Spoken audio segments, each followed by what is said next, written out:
പത്മനാഭ ഒരു super call കിട്ടിട്ടുണ്ടാ. നമ്മുടെ കേരള സംസ്ഥാനം പ്രഗത്ഭരായ പാർലമെന്റേറിയന്മാർക്ക് പേര് കേട്ട ഒരു സ്ഥലമാണ്. അതൊക്കെ ഇവിടെ പറയുന്നത് അതൊക്കെ എല്ലാവർക്കും അറിയുന്നതല്ലേ. പക്ഷെ സമീപകാലത്ത് എല്ലാ രംഗത്തും എന്ന പോലെ ഇവിടെയും ചെറിയ മൂല്യശോഷണം സംഭവിച്ചു എന്ന് നമുക്ക് പറയാതിരിക്കാൻ നിവൃത്തിയില്ല. ഇത് എന്നെ ഉദ്ദേശാണ്, എന്നെ തന്നെ ഉദ്ദേശാണ്, എന്നെ മാത്രം ഉദ്ദേശാണ്. പറയാൻ വന്നത് നമുക്ക് ഏവർക്ക് പ്രിയങ്കരനായ നമ്മുടെ ഡബിൾ എ റഹീം MP കുറിച്ചാണ്. ഈ ഡബിൾ എ റഹീം നേരത്തെ ഒരിക്കൽ വർക്കലയിൽ മത്സരിച്ചപ്പോൾ നിയമസഭയിലേക്കുള്ള തെരഞ്ഞെടുപ്പിൽ അദ്ദേഹം തോറ്റുപോയി. പക്ഷേ ഈ കേരള നിയമസഭയുടെ നഷ്ടം പാർലമെൻറ്റിൻ്റെ ഭാഗ്യമായിട്ട് മാറി. അദ്ദേഹത്തെ പാർട്ടി രാജ്യസഭാംഗമായി കൂടി ആക്കി. രാജ്യസഭയിലേക്കുള്ള തെരഞ്ഞെടുപ്പിൽ ഇലക്ഷൻ വോട്ടെടുപ്പില്ലാത്തതുകൊണ്ട് റഹീം തോറ്റില്ല. ഇവന്റെ കോമഡി കണ്ട പൊങ്കാലായിട്ട് അടിച്ചു കൊല്ലാൻ തോന്നുന്നു. മിണ്ടരുത്. ഈ കഴിഞ്ഞ ദിവസം നടത്തിയൊരു പ്രസംഗം അത് നിങ്ങളുടെ അറിവിലേക്കും അംഗീകാരത്തിലേക്കും വേണ്ടി ഇവിടെ ഞാൻ കേൾപ്പിക്കാം. ആയിക്കോട്ടെ, ഇന്ന് നമുക്ക് ഇവിടെ തന്നെ കൂടാ.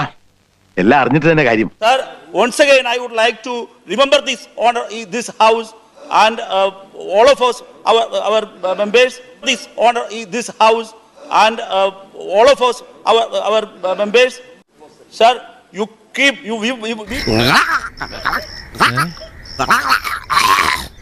India is a land of pluralism. India is the largest country of the world. Largest democratic country. നീ എന്ത് തേങ്ങയാണ് പറയുന്നേ? എനിക്കൊന്നും മനസ്സിലാവുന്നില്ലല്ലോ. And also we have to pay and we have to pay and we have to our freedom fighters. This is the land of Shahid Udham Singh.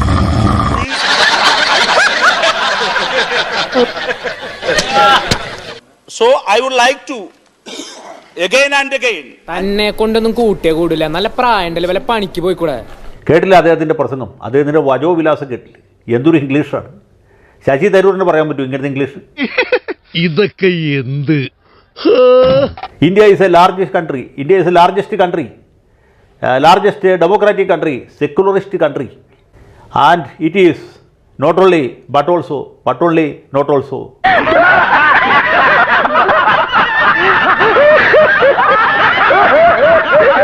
എന്തൊരു വാഗ്ധോരണിയാണ് ഇല്ലേ? അതിരപ്പള്ളി വെള്ളച്ചാട്ടം പോലെയാണ്, അല്ലെങ്കിൽ നിലമ്പൂർ അണക്കെട്ട്, നമ്മുടെ മലമ്പുഴ അണക്കെട്ട് തുറന്നു വിട്ട പോലെയുള്ള വജോധാരയാണ്. തങ്കക്കുറവേ, നമ്മൾ ഈ നാണം കേട്ടല്ലോ. ഇതേത്തെ പോലെ ഒരു പാർലമെന്റേറിയനെ കിട്ടിയ സത്യത്തിൽ രാജ്യസഭയുടെ പുണ്യം എന്നല്ലാതെ വല്ലതും പറയാൻ പറ്റൂ. നമ്മുടെ ഓരോരുത്തരുടെയും ഭാഗ്യം. വേണ്ടായിരുന്നു. ആ പ്രസംഗം കേട്ട് India is a pluralistic country, our country you see it is sir.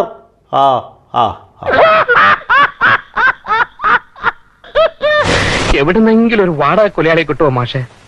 അവനെ തട്ടിക്കളയേ നിവർത്തിയുള്ളൂ. ഈ റഹീമിൻ്റെ ഇതുപോലത്തെ 1-2 പ്രസംഗം അവിടെ കേൾക്കുകയാണെങ്കിൽ മിക്കവാറും പാകിസ്ഥാനൊക്കെ ആയുധം വെച്ച് കീഴടങ്ങും. ചൈനക്കാർ യുദ്ധം നിർത്തി ഇനി ഒരിക്കലും ഇന്ത്യയുടെ ഭൂമി ഞങ്ങൾ കയ്യേറുകയില്ല എന്ന് പറഞ്ഞ് കോലൊടിച്ചിട്ട് പോകാൻ സാധ്യതയുണ്ട്.